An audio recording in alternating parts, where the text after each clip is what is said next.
호르몬은 일반적으로 신체의 내분비 기관에서 생성되는 화학물질을 통틀어 일컫는다.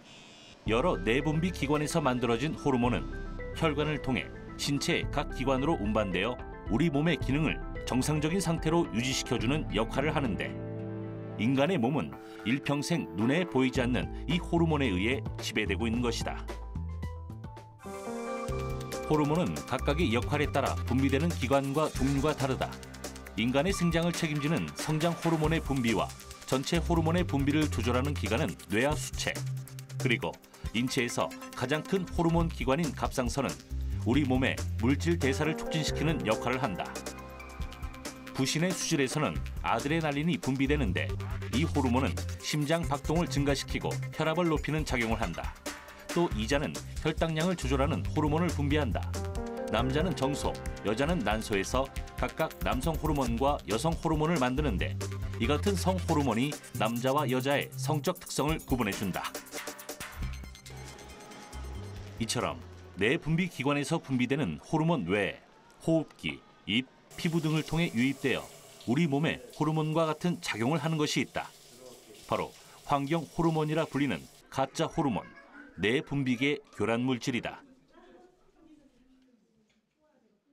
내 몸에 이제 호르몬들에 영향을 미치는 거니까 뭐 성장 호르몬이라든지 여성 호르몬이라든지 남성 호르몬이라든지 이런 문제를 일으키게 되면 그 호르몬 자체의 문제도 일으키고요. 그 호르몬의 문제 때문에 나타날 수 있는 여러 가지 증상들이 나타날 수 있는 거죠.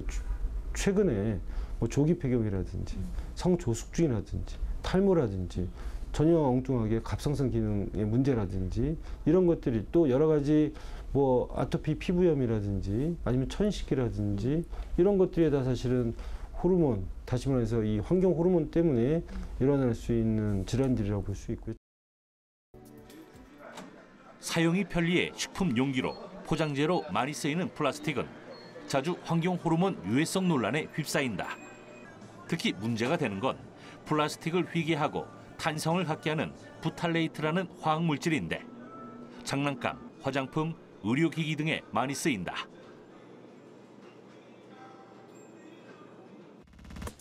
하지만 모든 플라스틱에서 환경 호르몬이 나온다는 건 잘못된 상식이다.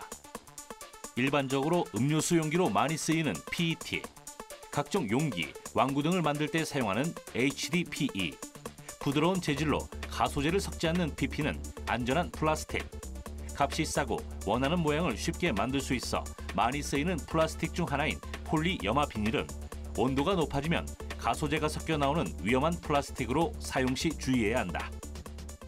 프탈레이트는 유입된 양의 반이 배출되는 데까지 걸리는 시간, 즉 생물학적 반감기가 그나마 짧은 편이어서 조금만 주의해도 그 피해를 크게 줄일 수 있다. 특히 뜨거운 음식을 싸는데 비닐랩을 사용하거나 전자레인지에 합성 가수제가 첨가된 플라스틱 용기를 돌리는 행위는 자제해야 한다. 또 최근 연구에서는 플라스틱 용기의 가열뿐 아니라 냉동도 위험하다는 결과가 보고되었다.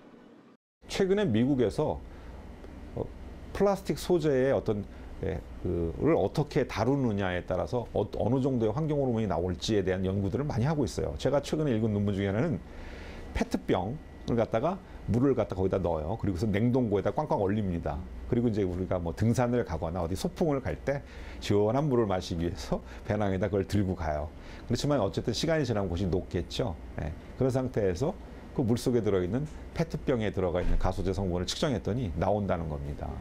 정상적인 조건에서 페트병을 잘 거기다 물을 담으면 괜찮은데 뜨거운 물을 붓거나 아니면 꽝꽝 얼려서 이렇게 하게 되면은 그 얼렸다 녹는 과정에서 페트병의 소재, 페트죠, PET, 이것 소재의 구조가 바뀌는 거예요. 그래서 거기서 가소제 성분이 노출돼 나올 수 있다, 이렇게 얘기를 합니다.